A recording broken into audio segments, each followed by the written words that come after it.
ये समाज, ये सनातन हिंदू धर्म और ये देश भगवा ध्वज की पूजा करता है, अपना गुरु मानता है। गुरु पूर्णिमा के अवसर पर भगवा ध्वज के पूजे जाने और इसके प्राचीन इतिहास को जानने की कोशिश करते हैं। भगवा ध्वज देश का ऐतिहासिक और सांस्कृतिक ध्वज है। यह सनातन धर्म के महान प्रतीकों में से एक है। भगवा ध्वज त्याग, बलिदान, ज्ञान, सेवा, वीरता, शुद्धता और देशभक्ति का प्रतीक है। वैदिक विज्ञान पर आधारित एडवांस कलर थेरेपी के अनुसार भगवा रंग समृद्धि और आनंद का प्रतीक माना जाता है। ज्योतिष शास्त्र में भगवा रंग बृहस्पति ग्रह का पसंदीदा रंग है। यह ज्ञान को बढ़ाने और आध्यात्मिकता का प्रसार करता है। भगवा पवित्र रंग है और युगों युगों से हमारे धार्मिक आयोजनों में और साधु संतों के पहनावे में प्रयोग होता रहा है। सूर्य में विद्यमान आग और वैदिक यज्ञ की समिधा से निकलने वाली आग भी भगवा रंग की है। राम, कृष्ण और गौतम बुद्ध के देश भारतवर्ष में हजारों वर्षों से विदेशी आक्रांताओं और आक्रमणकारियों के खिलाफ ज्यादातर युद्ध भी भगवा ध्वज के तले ही लड़े गए।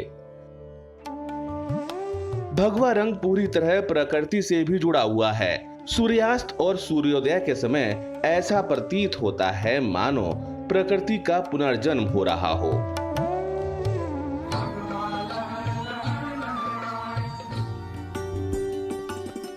ऐसी मान्यता है कि आदिदेव भगवान शिव ने मां पार्वती को अमर कथा सुनाई थी और आत्मा व योग का परम ज्ञान भी दिया था।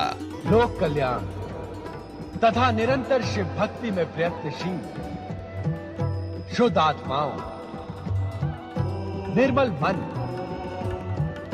और सात्विक बुद्धि वालों को शीघ्र ही शिव तत्व की प्राप्ति हो जाती है। भगवान शिव द्वारा आत्म तत्व का ज्ञान देने के दौरान माता पार्वती के मन में वैराग्य व अत्यधिक त्याग की भावना जागृत हो गई और उन्होंने इस विरक्त भाव में अपनी नस और नाखून काट लिए। उनके खून का रंग सारे कपड़ों तक पहुंच गया।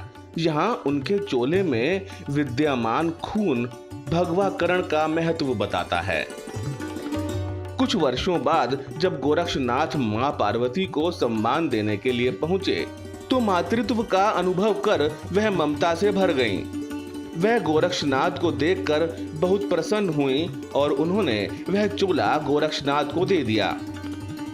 तब से सभी साधु और सन्यासी भगवा एवं लाल रंग के वस्त्र धारण करते हैं।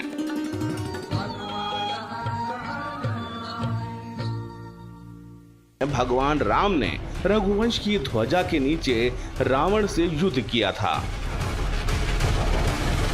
कुर्म और स्कंद पुराणों के अनुसार रघुवंश के ध्वज पर 3 त्रिज्याएं अंकित थीं, जो अग्नि की ज्वालाएं जैसी दिखती थीं।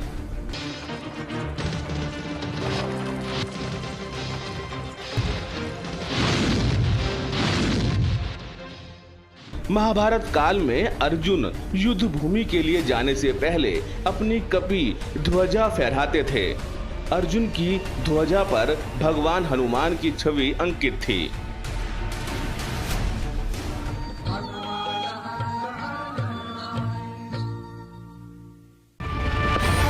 राजस्थान में राणा सांगा और महाराणा प्रताप समेत तमाम राजपूत योद्धाओं ने भगवा ध्वज से वीरता की प्रेरणा लेकर कई ऐतिहासिक युद्ध किए। छत्रपति शिवाजी ने मुगल शासन से मुक्ति और हिंदू राज्य की स्थापना के लिए भगवा ध्वज की छत्र छाया में कई निर्णायक युद्ध लड़े। हर हर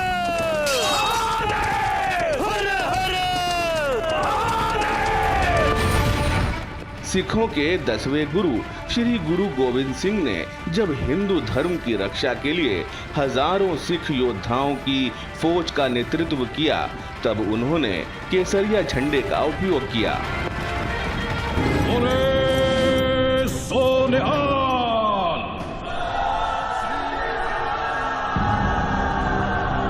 इसी भगवा ध्वज से प्रेरणा लेते हुए महाराजा रणजीत सिंह के शासनकाल में सिख सैनिकों ने अफगानिस्तान के काबुल कंधार तक को फतह कर लिया था। 17वीं शताब्दी में बीकानेर रियासत की ध्वजा भगवा और लाल रंग की थी। नागपुर के भोसले शासक भगवा ध्वज का प्रयोग करते थे। झांसी की रानी लक्ष्मीबाई ने युद्ध अपने हनुमान ध्वज के नीचे लड़ा था।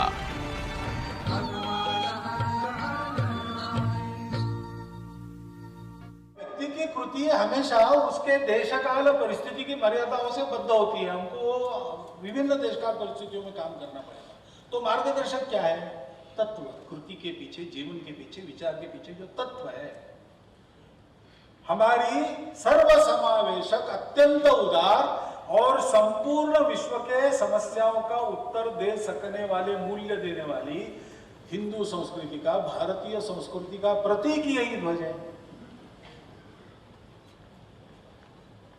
और इसलिए हम इसको गुरु मानकर गुरु पूर्णिमा का दिन करते हैं।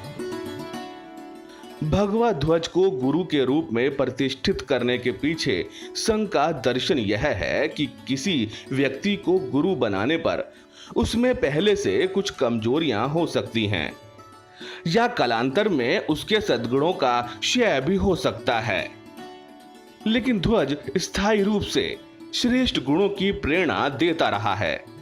राष्ट्रीय स्वयंसेवक संघ ने मुख्यतः 3 कारणों से भगवा ध्वज को गुरु के रूप में स्वीकार किया है।